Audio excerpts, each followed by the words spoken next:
Hello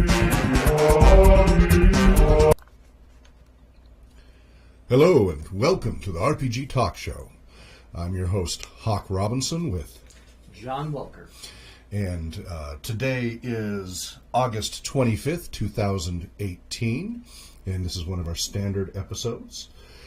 And RPG Talk Show is about the latest news and information on RPG research, RPG therapeutics, and the related fields studying the effects of all role-playing game formats, including tabletop, live-action, computer-based, and solo adventure books and modules. Generally, we don't cover the latest news on the latest modules and such unless some way they tie in with what we're doing with our research. So if you're looking for that, all the latest modules and news, this would not be the best talk show for that.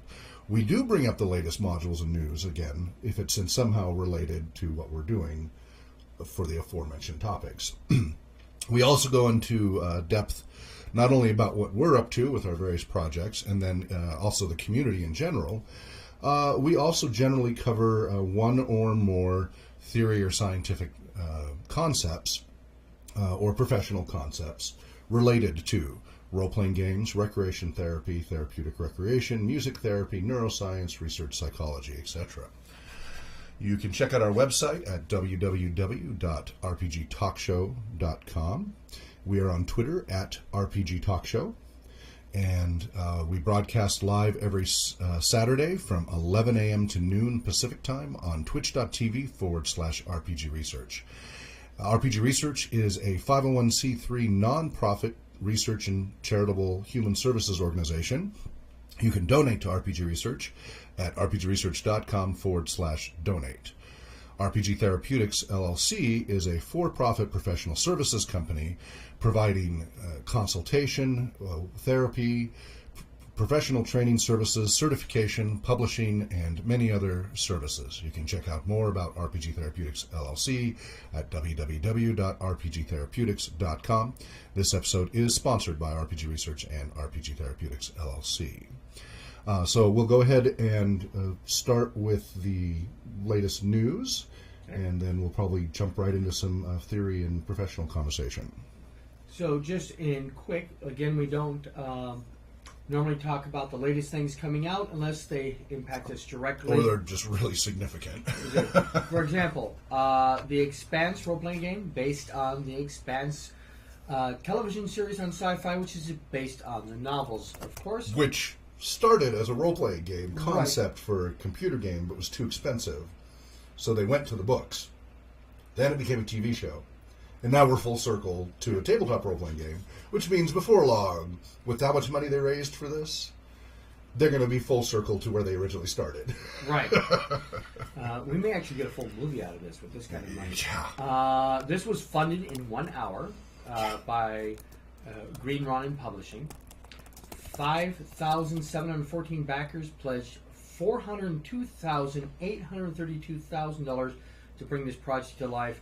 So just under $500,000. There were a lot of add-ons. A lot of stretch goals. Yep. Which you're going to be getting all of? Yes. Oh, yeah. I definitely supported it. I'm very excited about it. And part of what appeals, so we're always looking for games that, and we don't know how their system's going to turn out. Yeah. Green Ronin has a mixed track record. Some of their stuff's really great.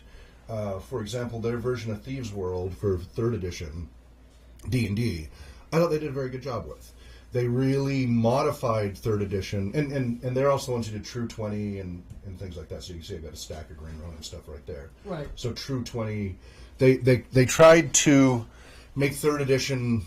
They nerfed it in some gamer parlance. In others, I just think they made it grittier and more interesting. And I like game systems that are a little grittier and more realistic and a little more challenging and a little less video game-esque. So I hope they bring that approach to what they do with The Expanse, because the key thing about The Expanse is it's very gritty.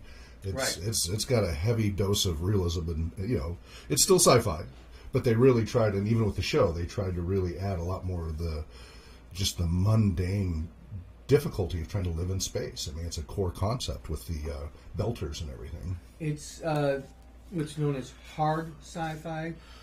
It has been listed as the most realistic science fiction show to date. Oh, really? In accordance to various podcasters Because Science. Mm-hmm. So there's a show, look it up. Now, we have another GoFundMe that did just a little bit better, and it's actually not directly a role-playing game, but it's directly how to make better role-playing, Right. whatever system you're doing. Right. This is by Monty Cook Games. It's called Your Best... Monty Cook Games. Monty You Cook kind Games. of blend those together very quickly, so I know. slow down just a little bit, yeah. Monty Cook Games. There I'm we sure he would like me to say his name correctly Yes. once in a while. It's your best game ever. It's about improving your style of role-playing, and it is, of course, tied in with the cipher systems, but it's not a rule book. It's just a book on how to be a better role player. This one had 5,591 backers. Yeah, and it also funded fairly quickly. Correct.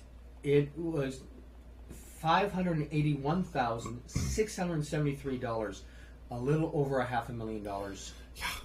And they were only, trying to raise, $15,000 or something originally? Yeah, they would not. They exceeded their goals. And they were kind of running we're running out of ideas here. We're giving you guys all sorts of stuff, and we did not expect it to go that far. They added setting systems. They added new cards for things, notebooks, prints, artwork, cipher decks, which And is I supported this Kickstarter as well, so we will also be getting those I'm goodies looking at the forward top to the level. audiobook myself. Yeah. But, yeah, both of these I supported at the highest level, and then more, so I could get duplicates when they do like the post Kickstarter order, Right. so you can get, because I usually like to have 2 copies of the core rules, so that players and GM each have a copy. Best game ever will have 240 pages now. That was Right. the final. Well, so you said it's not about a role-playing game, but because of the stretch goals, they're bundling a whole bunch of their role-playing Yeah, game they're putting a systems whole with bunch. it. Well, Yeah. speaking of the bundles, they're adding the Cipher System Rulebook, which Right. is a genre blank. Right. It's But it's what Numenera and stuff's based on, right? Right. It's their core system that they, yeah. It's even what No Thank You Evil's based on. Oh, really? Yeah. Oh, I didn't know that was the same system. It basically is the cards that we use for the animals, and you get to give them a trait to get a new special ability. Right. That's all based on the Cipher System. Oh, okay. Same cards. Oh, okay. So that's going to be a 432-page book, and all the system source books, the various different role-playing systems, which is we got a fantasy, Yeah, and other all the things, supplements for different will genres. be and stuff. 224. So this That's is a lot. you're going to have. I can't see this Gonna coming get- in a single box. Going to get quite a haul from this. Yeah. Yeah. We're also working on our own book that is related. Well, okay, so it depends on the approach they take. Correct. They're talking about, I don't know how much is going to be system specific versus environment, and I don't know how much psychology they're going to include, because again, we take more of a psychology, neuroscience, and recreation therapy perspective. So we'll have to see how that unfolds. As listeners know, I've been working on studies of RPG optimization. That's what you're referencing, is optimizing the role-playing game experience to maximize immersion and potential for flow state.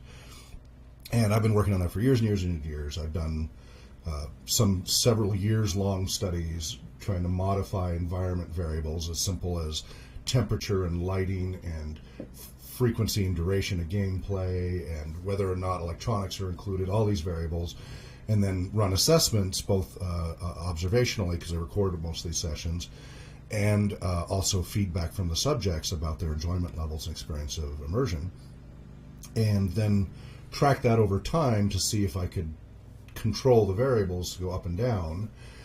For example, if I crank the room temperature up pretty high versus really low, I could pretty consistently get lower enjoyment scores from the participants and lower levels of engagement observationally. Paying attention to the game. And this is what I also discovered with screens and other things, which I think we've talked about in other shows. I'm not sure. Right. I know we talked about Spokon on the panel. So if you missed that, They're still on Patreon, but if you go to patreon.com/RPG Research, you can listen to my whole bit about screens in talking with the software company, the tabletop software. Roll20? Was it? No, they weren't. No, it's not Roll20. Roll20 is the other one, the more polished one. Oh my goodness, we used it on Spartan Show. I can almost say it. Yeah, no, it's on the tip of my brain. When it comes to you, blurt it out. Anyway, they're all about using computer-based tools to help augment and enhance the role-playing game experience. Specifically, they're great for if you're online.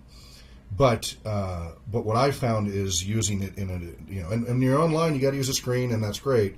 But there's always something lacking when you play with your friends online. You know, most people talk about how there's always a little something missing, even when you do it as close as you can to being face to face around the same table. And Fantasy Flight? No, that's not right. No, I know that's what I keep wanting to say, but that's not it. Fantasy Grounds. Fantasy Grounds, that's it. Yeah, Fantasy Grounds. So he and I kind of went back and forth about the immersion and everything else. So it was interesting.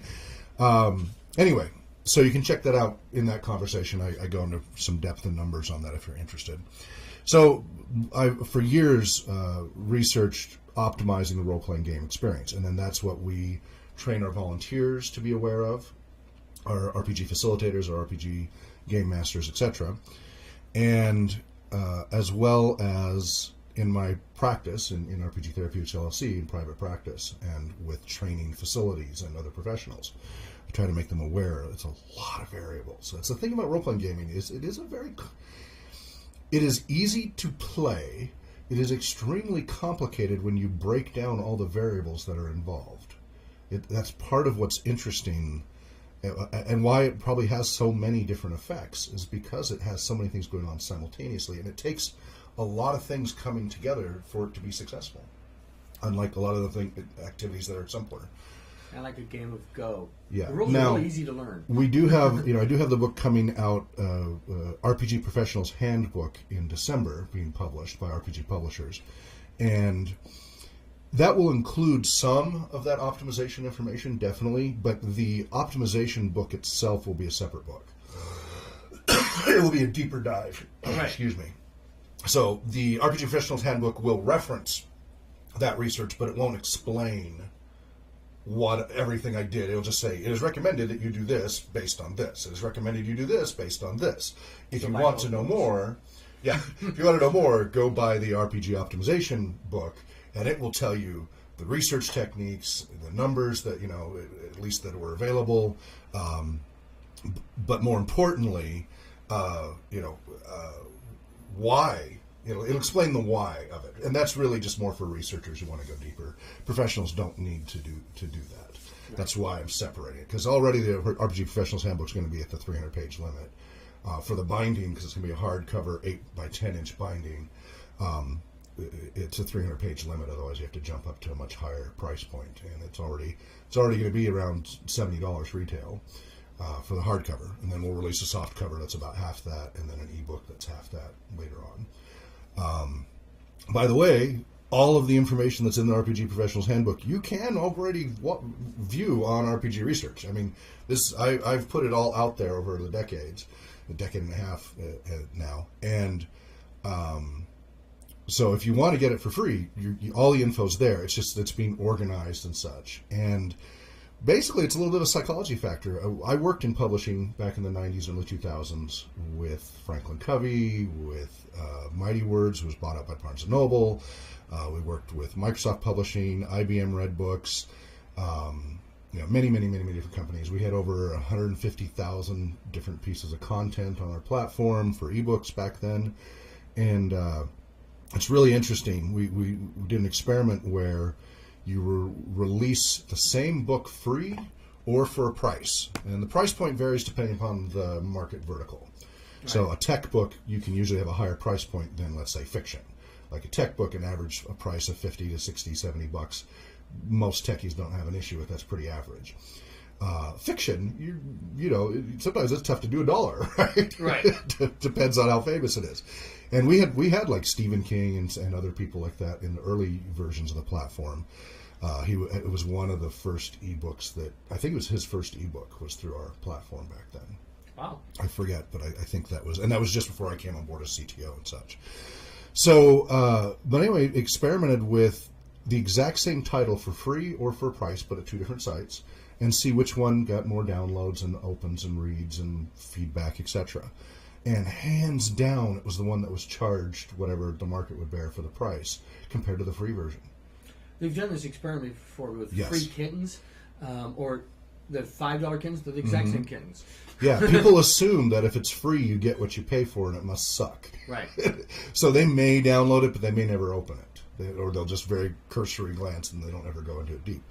If you have to pay, and within the threshold of what the market will bear, you're invested in it exactly, and you're more likely to have higher expectations. So it's really interesting. So what I'm releasing, I already released as various RFCs over the last 15 years to the public. Translate. Requests for comments. It's a white paper. It's a way to just ask for feedback. Like, here's what I'm wanting to put out there. I would welcome feedback from other professionals. And I got some feedback. But it's really interesting. You stick it in a binding, and all of a sudden you get more coverage and such. So the other interesting thing is spine size. This is distinctive to the physical publishing industry. And this is part of what spun up Mighty Words. If you are an expert in your field, well, a knowledgeable professional in your field, I don't like to use expert because to that, you've heard me say what an expert is. Has been under pressure. Has been leak under pressure. Right. It's got to have the leak part because of the spurt. Spurt. So if you're a knowledgeable professional in your field and you write this wonderful essay, 50 pages or so, really deep material, you know this content really well. If you want to go try to publish it before ebooks and such, good luck. It's because anything more than 3 to 10 pages, you can't get into it's hard to get into any magazine, and journals will also have kind of an upper limit, right, usually. Although some are more flexible about that than others. But it's way too small for a book, because when it's on the shelf, they want you to have as thick a spine as possible, because when people are looking at it, the books are sideways. If they're not faced, you won't see it. If it's a little skinny thing, if it's 50 pages, you won't see it. Yeah. So what they do is you go to magazine rack as its own magazine. Right, yeah, and then those are faced, exactly. Yeah. So you go to a publisher and you say, I've got this, it's timely, it's content, this is what people want to know, and I'd like to, make a little bit of money based on all the work I did. And they're like, oh, this is great, yes, we want to do this. Let's fluff it up a little. We need to make it a little thicker. We'll give you an editor to help you do that. So you reference these areas. Why don't you talk more about those? And so now you go from 3 or 4 or 5 chapters of really knowledgeable material to now you're getting outside of your expertise area to get a 300-page book or whatever, which is kind of their target. Right. And now the core content's kind of diluted, and you have to read the whole bloody book to get what was there in 50 pages. That was one of the reasons why Mighty Words spun up, among others. But the psychology does hold up. You put a bigger book up on the shelf, it's more likely to get noticed. If you're seeing the stream here, you can see these big spine books much better than these little skinny books and such. So, but there's a cost associated. It gets very expensive to go above 300 pages with the hardcover. What's your price point you're looking at? So, as I said, for the hardcover 8x10. 300-page RPG professionals, looking at different independent publishers and such. It's going to be retail about $69, $70. There'll probably be some sale option, probably around $49.50. These are really standard professional prices. These are not going to be outrageous textbook prices. Right. We're not backing up your college here. Not $140 to $250 obnoxious textbook for a book that is not that much to publish. This is industry standard for professionals. And then later we'll do print runs for the soft cover, which we should be able to make that half the price. And then later we'll make the ebook available as well. But again, this is the reason why we're not doing it the other way is the psychological impact. It does make a difference. If we put out the higher end book first, it's more likely to get noticed, and people are more likely, in theory, again, this is always theory, but to buy it. So we'll see how that goes. We'll see if that happens. We'll be doing limited print runs, and then after that we would take pre-orders to do additional batch runs. So, yeah. And you're also working on Donatello's textbook, speaking of Datillo's, John Datillo's. Right. So I've been forever working on a chapter for a textbook. He's actually working on it, honestly. I have been. So Professor John Datillo is head of the Recreation Department at Pennsylvania State. And when he and I were both presenting separately at the Pacific Northwest Therapeutic Recreation Association, we were so excited about some of the overlap about what we were talking about.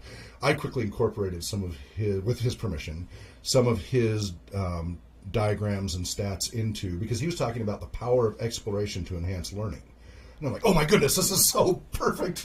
Because exploration, what do you think you're doing? I mean, it's only one part of gaming, but it's a critical part. You are exploring it's one of the four world. Pillars. It is. And so, and then I incorporated that, which, caught his attention. Because I did it there while I was in the audience, while he was presenting. Right. I added it to my slideshow. And so then I went up there and did it, and he was so excited. So he's asked me to write a whole 30-page book chapter in the facilitation techniques in therapeutic recreation, the next edition. Now, I'm way behind deadline, but I think they are too, so I think we'll see. Hopefully you'll catch up with you. And if not, it'll be in the other version. But I'm just trying to finish that. It's one of those things that's been... Like, I have no trouble writing a 300-page book and stuff like that. That's a piece of cake for me. Getting it down to 30 pages and not losing too much, in my view, is what's difficult for me. I had the same thing in school. They want a 10-page report. I can write a 100-page report, no problem. It will be accurate and detailed and everything you need to know. But cutting all of that out is sometimes... it's the engineer in me, right? Especially the professional who wants to CYA. Well, because generally, professionally, you want a CYA. There isn't an upper limit on how large a report should be when you do a performance or security analysis on a facility. Right. It is, they need all the information. You do create a summary at the beginning, but that doesn't have any depth. It just gives you a high-level recommendations, that's 1 to 3 pages. You get the executive summary, your technical summary, and then the detailed report. No limit on the detailed report, and that's what I've worked professionally. So that's where I've struggled is, okay, I can give you a summary, but you're not going to get a whole lot of meat from that. You want the meat. And so with this textbook, I'm trying to take kind of 300 pages of material and condense it into 30 pages while still giving enough meat and not being too much froofy stuff. So that's been a challenge. So you're basically doing the opposite of a decimate.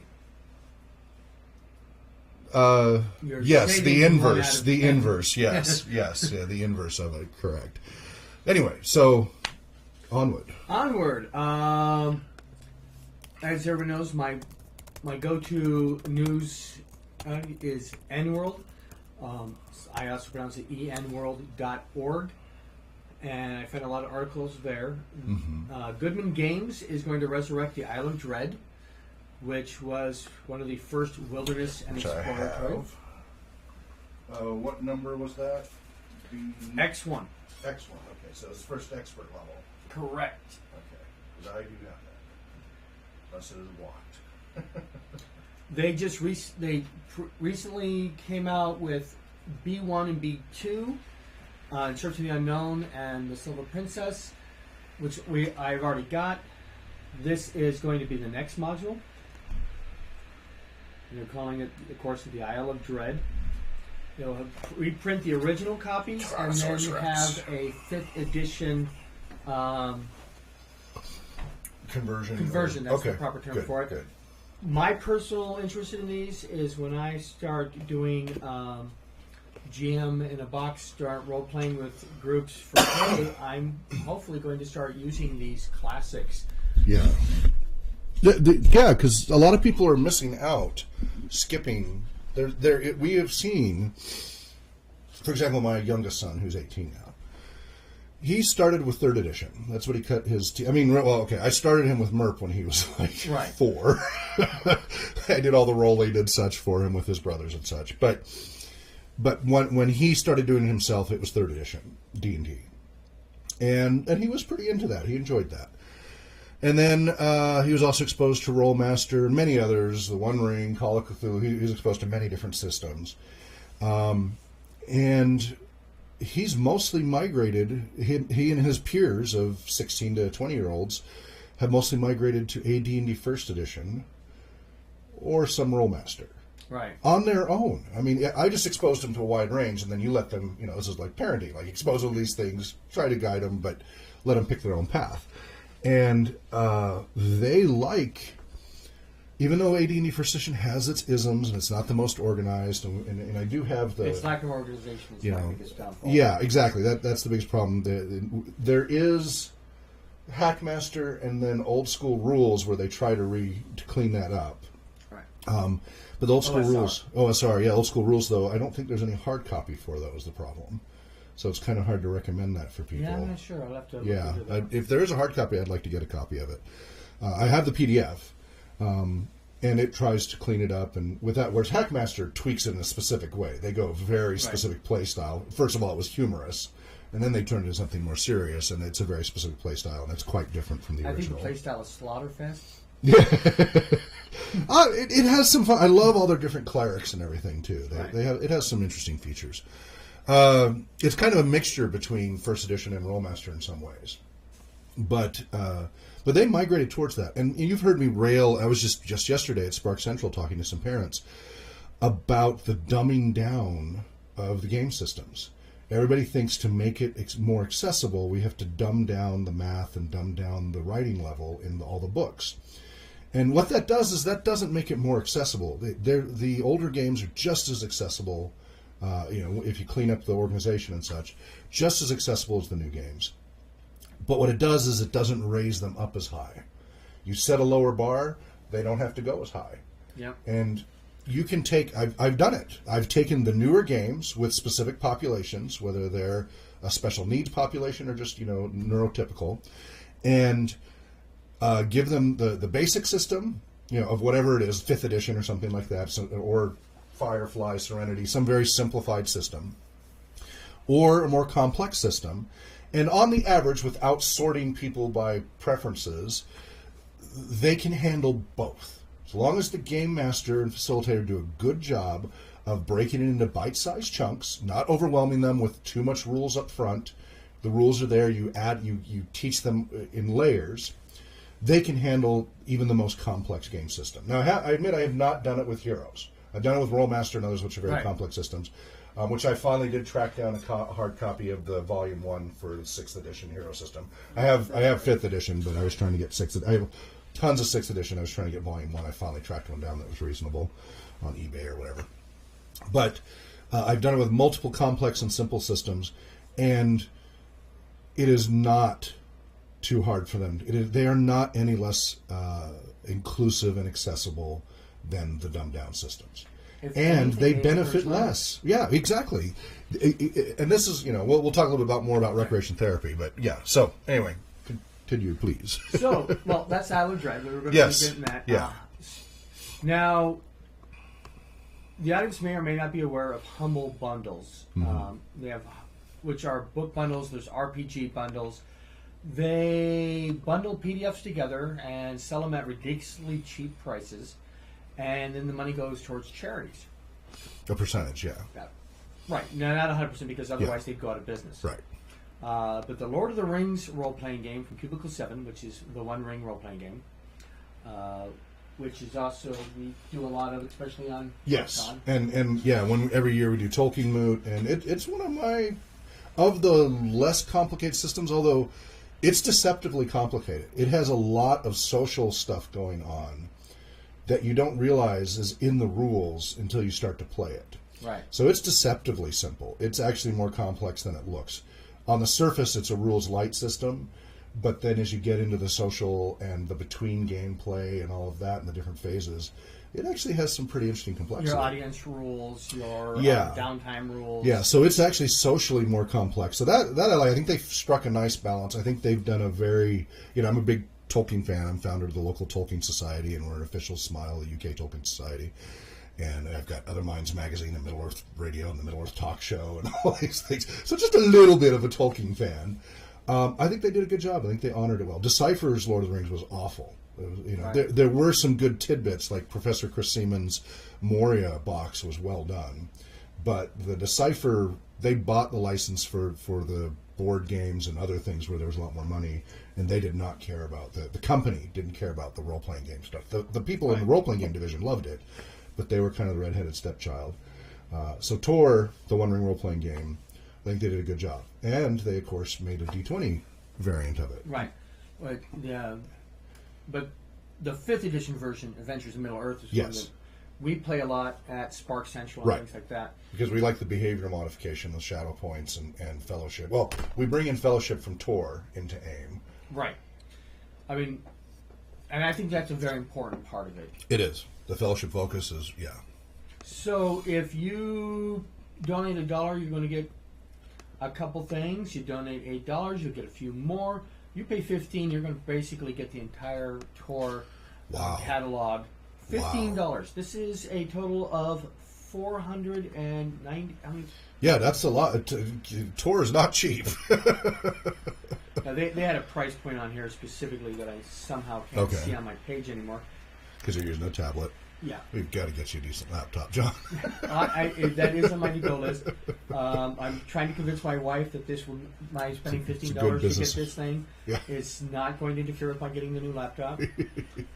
But it is supports the charity WaterAid. WaterAid's vision is a world where everyone, everywhere has safe water, sanitation, and hygiene by 2030. International organization works in 38 countries to transform the lives of the poorest and most marginalized people.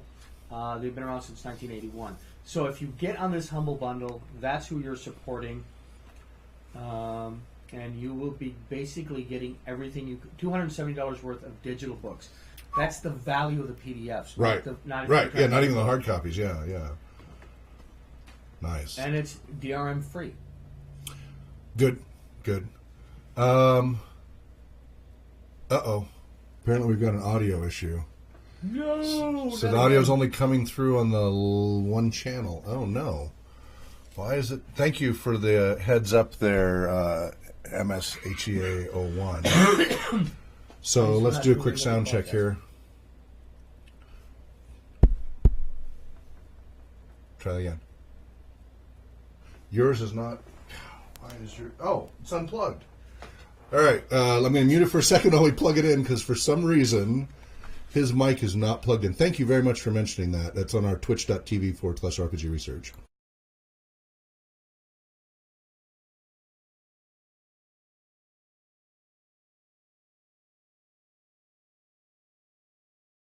Try it.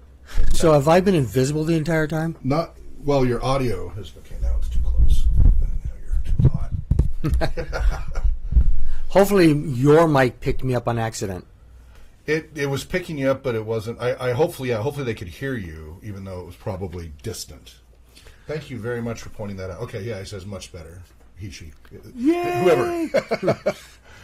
Okay, now they can really hear you. Good. So that's Carolyn commented. So. Okay, excellent. Lord of the Rings RPG Humble Bundle. They could hear you, but it was fast. Investigate that. Yeah. Great. Now, flashback. In time, this is again on N-World. They had an article about the first White Dwarf magazine. This actually predates Dragon magazine, if I remember right. I think they do. Yeah, I have some early ones. I don't have the earliest, but yeah, go ahead. So, White Dwarf issue number 1 came out June/July of 1977. Science fiction and fantasy game magazine. This was before White Dwarf became a strictly only about their products game, which was. So I've got issues in 1987, 88, and 95. Yeah, it became the in-house Warhammer magazine only eventually. Right. Yeah, but before, it was actually covered all kinds of role-playing games, including Metamorphosis Alpha and things like that. But for D&D, they had an article in here basically about, competitive D&D. We talked about how Dungeons & Dragons is a group effort. By the way, those look on the camera. I'm showing my old, because it was next to the whiteboard. I've got old Polyhedron RPGA Network magazines as well. Right. They also had an interesting note here. Found it. D&D Society News. A D&D club was formed on February 12, 1977 to offer low-cost services to fans of D&D. Their first meeting was on March 12th. So a little bit of Dungeons & Dragons history there with the first gaming magazine, which was White Dwarf. Yep. Then we got Dragon Magazine. Right, which is defunct and / electronic only now and stuff. Then we got Dungeon. RPGA. We had Dungeon as well. Dungeon came after RPGA, I believe. Okay, could be, yeah. I believe. Not sure. But I do have, I think I have the first one of those. Okay. I could always look in our wonderful history of role-playing gaming from Apple Klein. And they cover when all the magazines were published? Well, yeah. They, anything significant to the role-playing game industry. So you got 70s, 80s, 90s, and early 2000s, 2000 to 2009. Well, we can't wait till the 5th book comes out. Yeah, well, for the next, I'm sure he'll do another Kickstarter when the time comes, and there's another 10 years to add.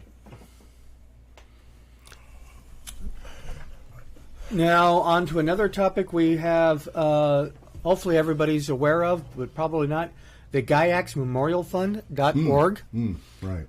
They raise money for scholarships. There was a museum that was at one point being talked about. I haven't seen that. But the latest news, Gaiax Memorial Fund Family Game Night Care Package.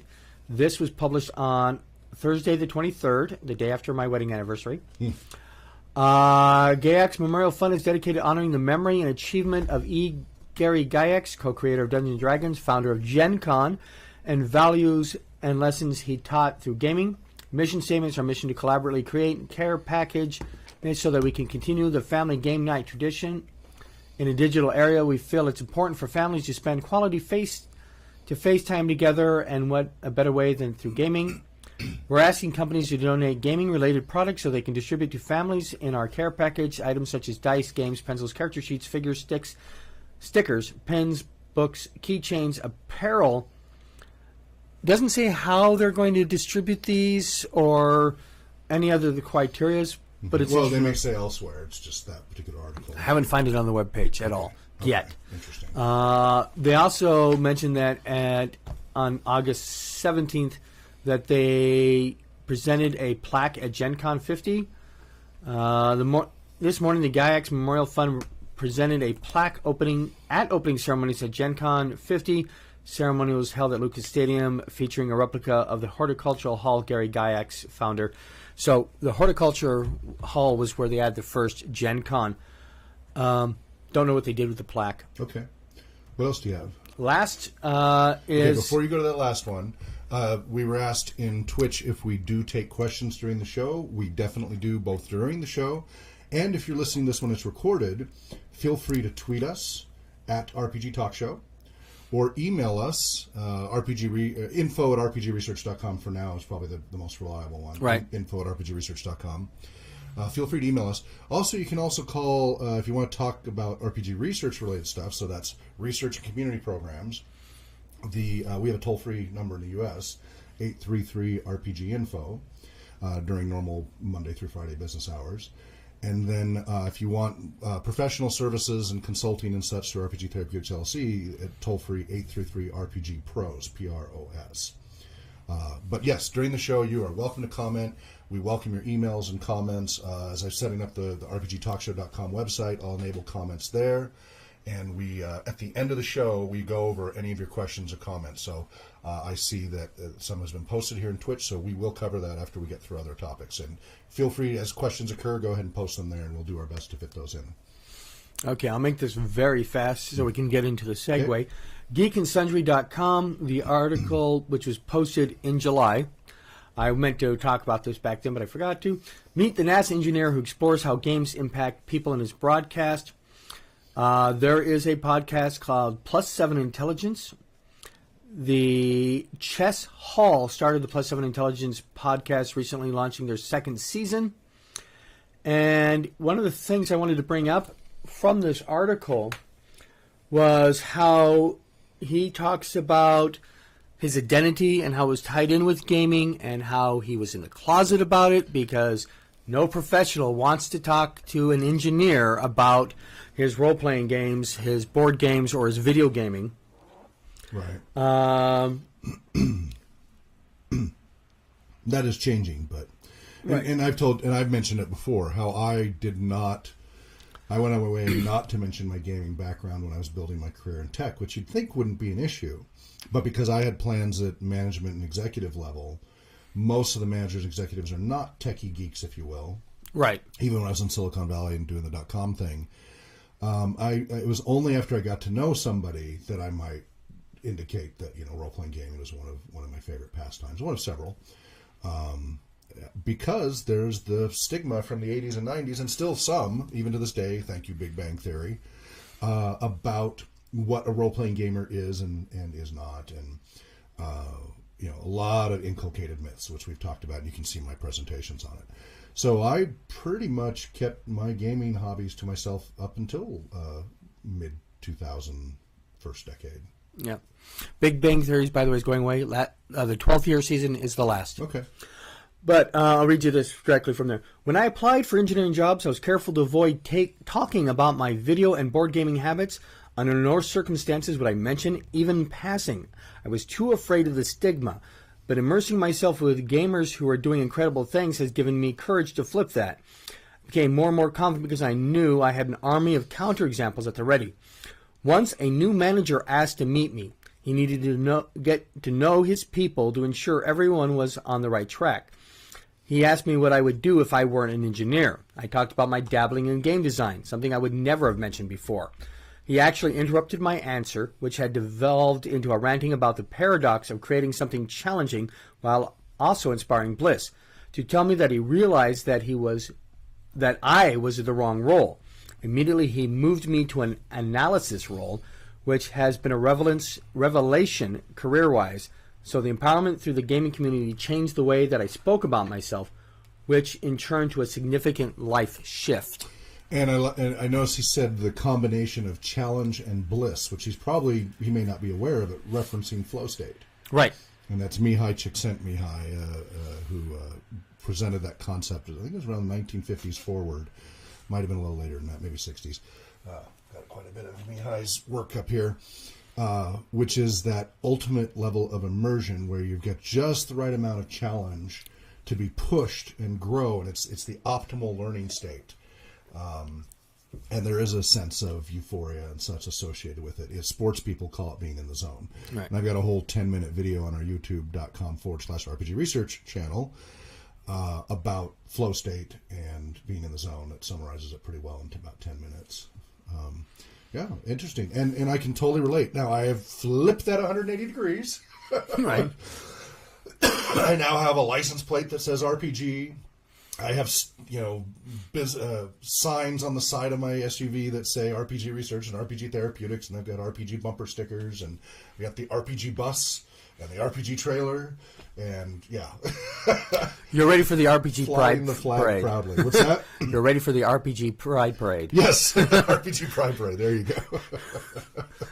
Yeah, no, but it's very interesting what he said, and of course, a key thing is about and this isn't just role-playing gaming. This is play in general. There is a stigma associated with it, and in general recreation, but it depends on the recreation. There isn't a whole lot of stigma if you're like really into X sports or something like that. People are like, "Wow, that's pretty impressive, cool," or mountain hiking, mountain biking, whatever. Participating, basketball. Not just watching. There are certain things that are considered that seem to not have the same stigma. But others, like general play, creative play, stuff like that, there's still some stigma in general. And so this is a book I like to reference from time to time, Stuart Brown, MD, with Christopher Vaughn, founder of the National Institute for Play. Play, how it shapes the brain, opens the imagination, and invigorates the soul. And the opening chapter, I think it was, let me flip through here, has a photo of a very happy dog. Running. Yeah, a very happy running dog. And because it talks about research that shows basically that animals like dogs and such that are prohibited from play become psychotic. It's really, really, we are hardwired for the necessity of that. Play, neuroscientists, developmental biologists, psychologists, social scientists, and researchers from every point of the scientific compass now know that play is a profound biological process. It has evolved over eons in many animal species to promote survival. It shapes the brain and makes animals smarter and more adaptable. In higher animals, it fosters empathy and makes possible complex social groups. For us, play lies at the core of creativity and innovation. I mean, how much stronger a statement can you make about how important that is? Exactly.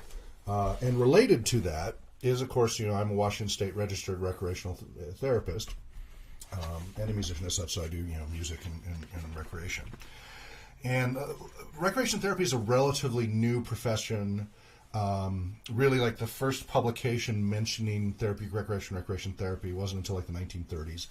It goes back to war vets and the nurses and such who started to use music and recreational activities to try to help. And what they found was the veterans that they engaged, and we're talking 1800s and early, well, really World War I really is when this really started to form.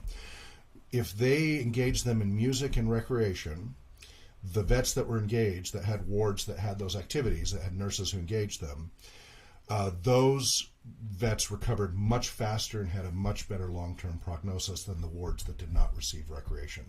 Right. And recreation therapy and music therapy are pretty closely linked.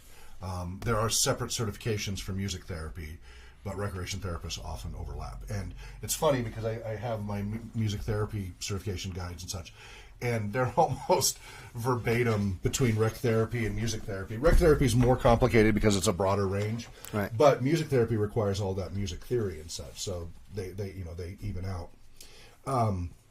But their certification process and what you learn and all of the effects are actually very, very similar because music's part of the recreation.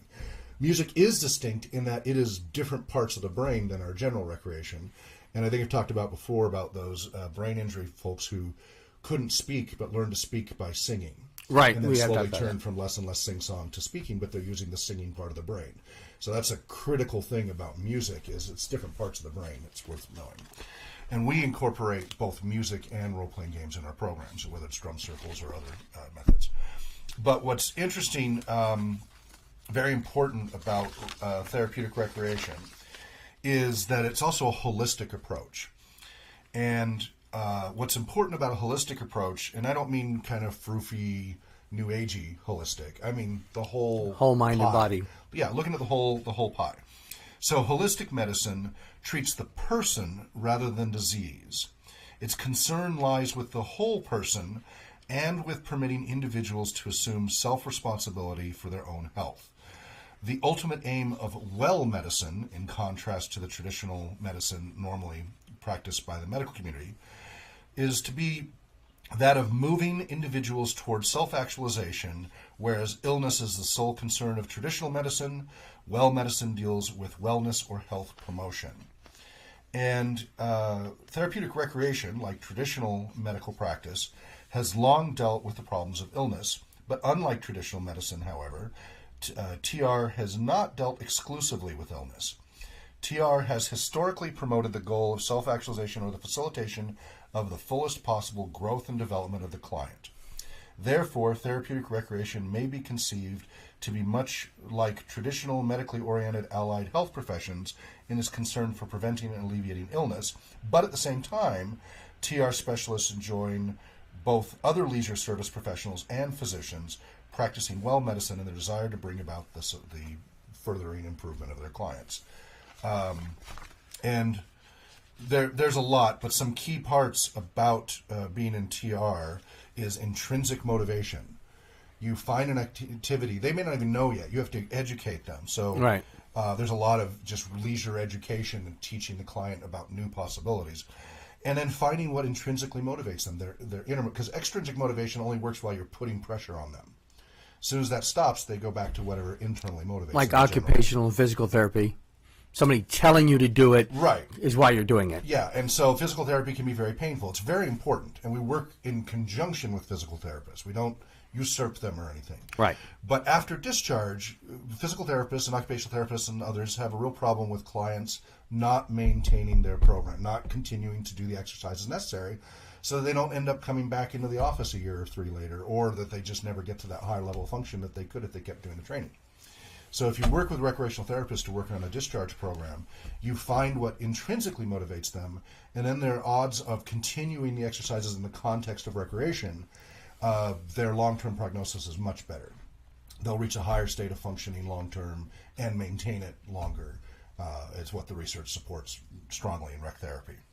Therapeutic recreation, recreation therapy, they're mostly the same. There's a subtle difference, but the audience here doesn't need to worry about that. And one of the key things is a stabilizing tendency. So the motivational tendency moving us to counter excess stress in order to maintain our levels of health. When faced with excessive stress, we engage in adaptive behaviors in order to regain our sense of equilibrium. We attempt either to remove ourselves from the stress or to minimize the effects of the stressor on us. And so if it's perceived as stress, you're going to keep shying away from it. Right. If it's perceived as fun, you're more likely to keep doing it in spite of whatever discomfort you may experience. People who hike rigorous mountains do experience stressors of climbing a rugged mountain. It's a workout. You're putting your body under stress. But it's perceived as eustress, euphoric stress, as opposed to distress, disease, dis-ease, distress. And, some people it's a new stress, NEU, neutral stress. When you change it, and the effects on the body are roughly the same, though there are differences in the long term. Just a little bit I wanted to say about that, about how important play is. And then we draw on neuroscience, research psychology, and recreation therapy, both for our research and our community programs, as well as the professional services through the LLC, because it's a great scaffold. It's the best profession if you're going to use recreation as an intervention for whatever, whether it's just for recreation and leisure, or it's for therapy, or it's for education. They have spent, since 1917, refining both group and individual-based optimization of recreational experience and achieving goals through recreation. And no other profession has optimized that. Now, occupational therapy has been dipping their toe into that in recent years. Especially on the legal front. Oh, my goodness, I don't want to get into that. But they are not appropriately trained to do this. And there are some, but like anything, you have exceptional individuals who do a great job no matter what their profession. But there is a distinctive difference in the training. And a big part of it, too, is groups. Most occupational therapists are not trained to work in groups the way recreational therapists are. So again, with role-playing games being a group cooperative activity, it just ties in beautifully with role-playing gaming. I've searched many other professions, and so far I still haven't found one that maps better. If you want to take your role-playing game to the next level, read therapeutic recreation and recreation therapy books, and you will see how it ties so beautifully to role-playing gaming and optimizing it. So let's go. We've got a few minutes left. Let's go ahead and answer questions from folks. So MSHEA01 in Twitch asks, in your experiences teaching RPGs to new players, do you find that they can get intimidated by the amount of time we veterans have been playing? Like, quote, well, you've played since the 70s. How can I possibly keep up? End quote. And yes, we have played since the 70s. Yes. So I'm not aware of anybody being intimidated by that. I mean, there are people, like especially in the community centers and such, who they have a lot of insecurities. And usually with those groups, we don't even mention how long we've been Right. I don't tend to sit at the table and say, here's my resume. Yeah, we don't talk too much about ourselves. We talk about the game and how it could help them. So, and then later they may ask questions like, how long have you been doing this? And I'll say the 70s. And it's a mixed reaction. Some people have a negative reaction. They're like, really? Don't you have a life? Because, again, that negative inculcates stereotype. But just because you've done it a long time doesn't mean that's all you do. Right. I mean, it's no different than going and playing poker with friends on Saturday or something like that. There are people who take it too far, but that's like anything. So I'm not aware of people being intimidated by our experience as long as we use population-appropriate language. So if we are working with a 6-year-old versus a 60-year-old, Right. versus a 90-year-old, and they are new to anything to do with role-playing gaming, we don't want to go into a lot of technical terms, whether it's gaming terms, therapeutic terms, educational terms, whatever. We want to speak at their level. We don't want to speak down to them. You want to speak in a respectful tone at their level, and be trying to raise them up, and because we're always trying to help people grow and maximize their lives. But we don't want to talk down to them, and some people do that. There are gamers in any field. You have people who like to kind of lord their knowledge over the others. There's some gatekeeping. Exactly where I was going to pull out. Same thing in the Linux world. A big open source. My background is computer science, neuroscience, research psychology, recreation and music therapy. It's pretty diverse, but a lot in computer science. And like the older Debian support groups, they would always just tell people RTFM, read the fine manual to newbies. And they were very condescending of newbies. And then they're like, we don't need their kind around here. Like, well, then how are you going to get more? You complain about not enough Linux adaptation, adopters. And then but you don't want to make it away. Yeah. like, well, we don't need their kind. And I'm like, what? So there are people who do that. We don't do that. But there are people who do. And some people do it inadvertently. Some people just, especially younger gamers who are really excited, they've been doing it for a while. One of the volunteers at Spark Central, he is very enthusiastic about gaming. Right. But he can jump in a little, and he is on the spectrum, so this is not an unusual stereotype behavior. He can jump in and get too technical too soon. So one of the things we recommend is don't front-end load the rules when you're introducing somebody to a game. Don't try to explain all the rules to them. Explain it through gameplay. And you will see the how to play games, generally the good ones do that. You take a pre-generated character. Don't make them make a character from scratch. Take a pre-generated character, explain the story parts, and then give them a high level of, well, this, higher is better or lower is better on these numbers, and we'll explain how that works in the game. You just tell me what you want to do. Focus on the play aspect, not the rules aspect. The rules will come out in the game as you play. If you do it that way, it doesn't matter how simple or complex the system is, they can handle it. One of the things I've noticed is that by not front-loading the rules, because rules, if you have a real good understanding of the rules before you start playing, it influences how you play, what kind of decisions you make. And often people limit themselves because Right. of that. So that's what game system does affect play. When they can just say, I want to try X, and then you bring out what the rule is to About cause how X. to try it. Yeah, and what the risks are. They may Right. change what they want to do. But they're more likely to try something different when Exactly. they're not going, Now, that being said, people have never role-played before. It is an intimidating concept because it is so alien to them if they're older. So once they're about mid-teens on up, they have a tendency to not want to make a fool of themselves, right? That's how they interpret things.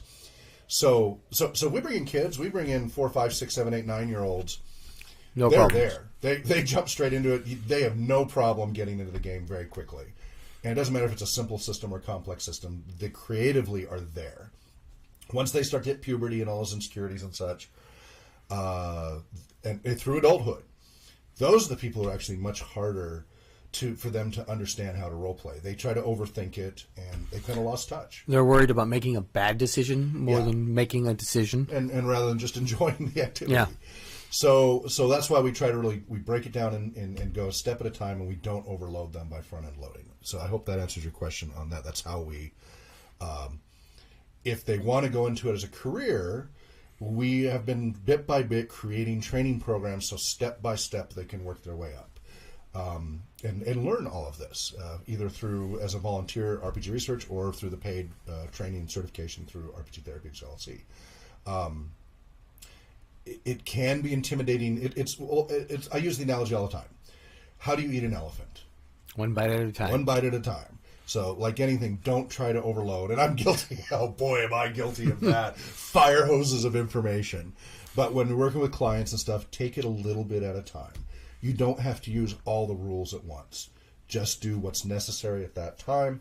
If they're intimidated by your knowledge, say, well, yeah, but we all started. Like, I started not knowing any. I first learned from a cousin when I was about 7 years old, and then got into it even more when I was about 9. from a neighborhood friend, and then by the time I was 12 or 13, I was getting paid as a game master. But I started as a newbie. We all started as newbies at some point. Everybody starts somewhere. NPR has this show they always end with, remember, all music was new once. Yeah, indeed. So we try to assuage those concerns. If it's anxiety issues, well, we have techniques for dealing with anxiety, but that's for another episode to talk about. And he says, does that tend not to be a problem?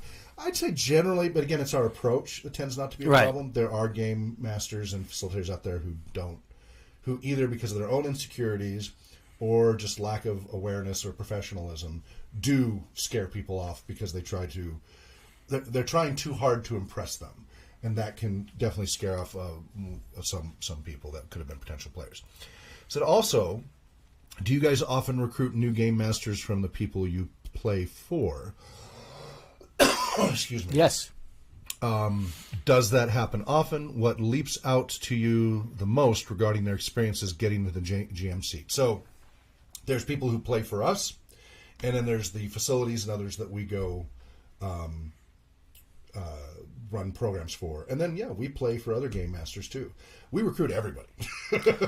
As Saga, Spokane Area Gaming Alliance, when I'm doing games at shows, and pretty much not every session that I start off, but every group that has, I start developing dungeon masters out of the players.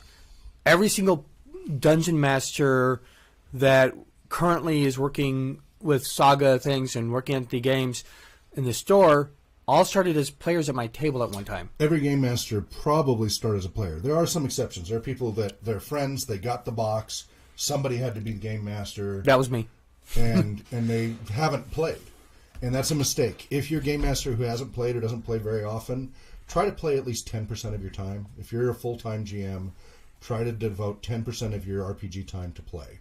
It will make you a better game master. Even if you only enjoy game mastering, you don't like being a player. Some people just don't like being a player. They like, whether it's the control or the creative, whatever, they don't like being a player, but they love being game master. It's still, they will be a better GM if they periodically refresh what it's like to be a player. As far as recruiting, we recruit everybody. Anybody who's interested, because we don't recruit only game masters. We have a whole tier, a whole hierarchy of different roles that are necessary to make a role-playing game event happen, whether it's a single event or a large event. For example, so if you go to rpgresearch.com, click on volunteer, there's a link to indeedjobs.com/RPG-research. There's about 10 different positions listed there that you can apply for. And they include the player archetype specialist, for example. And we've talked about that before, and we're running over on time here, so we'll have to wrap up shortly. But that's a person who plays the different roles. The level 1 archetype specialist, player archetype specialist, plays like the cheater, the rules lawyer, murder hobo, the shy player who doesn't talk, the mouse, as I call him. Player, level 2 specialists are for educational settings, and level 3 specialists are therapeutic and mental health settings. Well, all therapeutic settings. So they might pretend for certain symptoms of brain injury or autism spectrum, etc. And that's to train our game masters to be ready to work with these populations. Just like any other profession does, they use role-play. In fact, I recently got this book, the DART book, on using role-play to train police officers. Now, it's not role-playing games, it's role-play. Right. But still, it is a professional training manual for police officers and such. So most professions use role-play, which is well-known. We just had game, which adds some numbers and rules and such to it. And Army's been doing it since the Army was invented. It's throughout. As far as role play goes, it's just the game part that is new from 1974 forward. And we get. I mean, just yesterday, one of the volunteers there was like, "How do I get on board? How do I join as a volunteer?" And I was telling them how to get on the website and everything. So pretty much every session, like if it's new people, there's somebody who gets excited, and we're more than happy to have them on board. I mean, I got a backlog right now of half a dozen. And sometimes it's just the parent that was watching. Right. Some of the parents get very excited. We had 2 parents who came in yesterday to Spark Central who we had presented and run some games for a bunch of kids from Montessori schools back in the spring. We took the RPG bus and trailer to the park, and they met us there. And we did a little lecture, upfront lecture, half hour, 45 minutes. And then we let them do a little bit of No Thank You Evil role-playing game, and then we let them do a little LARP without ball for LARP, but they couldn't touch each other because we didn't have waivers for contact. But they just played around with the foam swords using their imagination and such in non-contact. And well, 2 of those parents brought 2 of their kids yesterday to Spark Central. Which was awesome, with lots of points of awesome and No Thank You Evil. And they specifically chose No Thank You Evil over D&D, even though these kids were a litle older. Yeah, I thought it was really good. And so it was Katie's first time GMing No Thank You Evil. She's GM'd Discworld before, and that's it. And she did a good job. You know, Thursday we did the training session with her to prep her, and so she ran through those 2, and they went okay. And then she did a third one because they wanted a third one. And we recommend, with No Thank You Evil, you don't do more than 2 sessions back to back, and really you should have a short 5-minute break between the 2 sessions. But do not do a third session because consistently, especially younger kids anyway, they get too squirmy, and the third session is never as good as the first 2. To keep the quality up, this is again optimization. Right. Give especially younger kids a 10 or 15-minute physical break after the first 2 sessions. Now, Danielle was experimenting, and we didn't get far enough in it, with adding more of a physical aspect to the No Thank You Evil. Where people actually get up, move, do things. Yeah, so keep that in mind with little kids. They need to be physical. They need to wiggle their bums and move around and stuff. So if you don't do that, you'll lose them by that third session. And the sessions are only like 20, 30 minutes with No Thank You Evil. But you got to have those breaks. Let's see. So I hope that answers those questions, and feel free to post any others. We can answer them in next week's show. Thank you very much for watching and or listening. Hopefully listening. We did have that one June 14th episode with no audio. I have no idea how to save that. There's no way to save it. That's really unfortunate. I think it was a pretty good episode too. But it was our best episode, of course. So thank you for watching and listening. Our Patreon supporters get the locally recorded version, which is a higher quality audio and video of this, just because it's recorded locally rather than streaming. So if you go to, and the whole point of this is to raise awareness and to support RPG research, the nonprofit 501c3. You can donate at rpgresearch.com/donate. You can donate one time through PayPal, or you can donate through Patreon and get early access.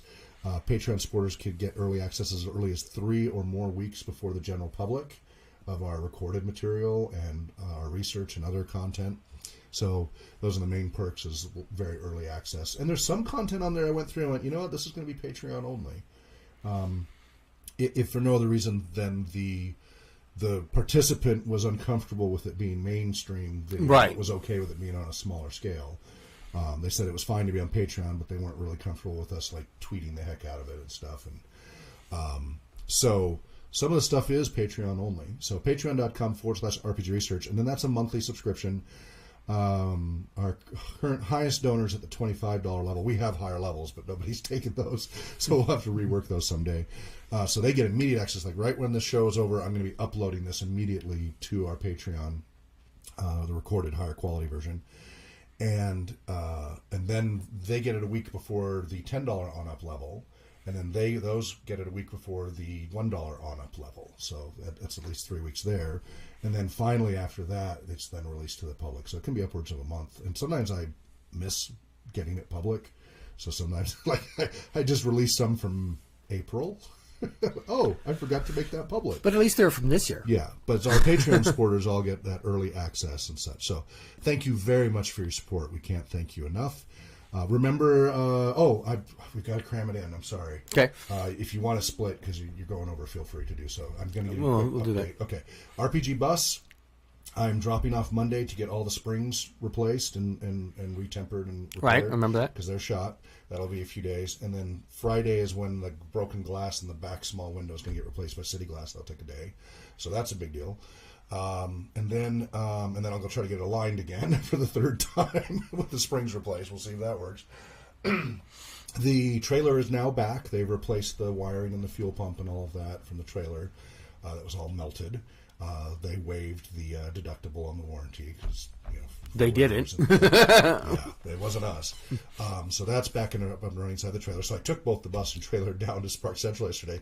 Had to circle for about 20 minutes till I found a parking spot large enough, but it was right in front of Spark Central. Yep, and it brought people in. It brought people into Spark Central just trying to find out what was going on. That's good. So, yeah, very good synergy there between Spark Central and RPG. We gotten the reporters to come talk to us again? Well, we have 2 Inlander ones that are in process. The other one says they're going to do an October article instead. They want to do more time. Right. And the other one is, we're interacting with multiple papers for that. But if you are press and such, we would gladly speak to you and do interviews. Especially, and then tentatively September 17th is when I hit the road for the tour, the Great Western RPG Tour, which will at least be between Spokane, Washington, down to San Diego, California, and back as a minimum, depending upon money.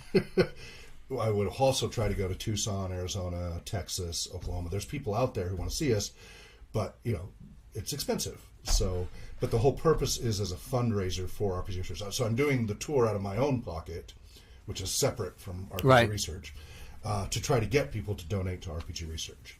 And it's going to cost me thousands just in gas. There's no way around that. So, but I hope it's not like you're moving a Prius around. Yeah, which I've had 3. So that's going to be September 17th, and then potentially as long as till October 10th. Just depends on how things work out money-wise and situationally and such.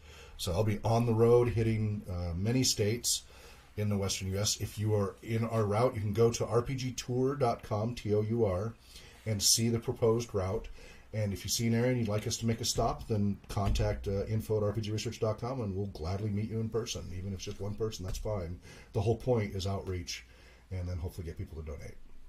By the way, all the links to everything that we've mentioned, including the news things, will eventually show up in the comments below, or wherever that you hide those. rpgtalkshow.com. Yeah. rpgtalkshow.com. rpgtalkshow.com. All right. Well, thank you very much. And wherever you may be. So remember, we're here every Saturday live from 11 a.m. to noon Pacific time. If you want to get the recorded versions, we then make that available through Patreon first, and then much later, a month or so, to the general public. But you can tune in live and ask questions between shows and during the show, and we will gladly answer them. It's twitch.tv/RPG Research. On Twitter, it's @RPG Talk Show. And website's rpgtalkshow.com, and you can email info@rpgresearch.com. Wherever you may be well, namarie, and dream well. and happy gaming.